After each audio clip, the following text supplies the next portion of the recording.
Welcome to the Slop Farm. Enjoy the video. You start by confirming prerequisites, Apple ID credentials and proof of purchase, because Apple needs ownership verification. Once done, put the watch on its charger and keep the paired iPhone close.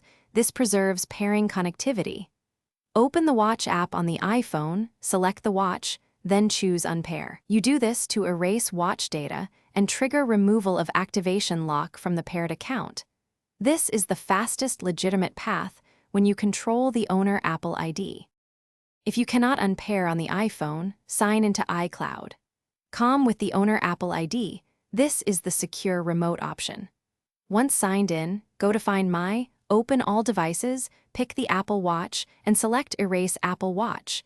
Then choose Remove from Account when erase completes.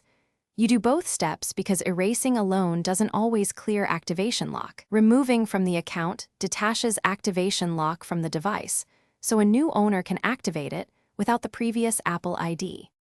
If neither unpairing nor iCloud removal is possible, collect ownership proof. Original receipt showing serial, the device box, or purchase invoice. Apple requires tangible proof.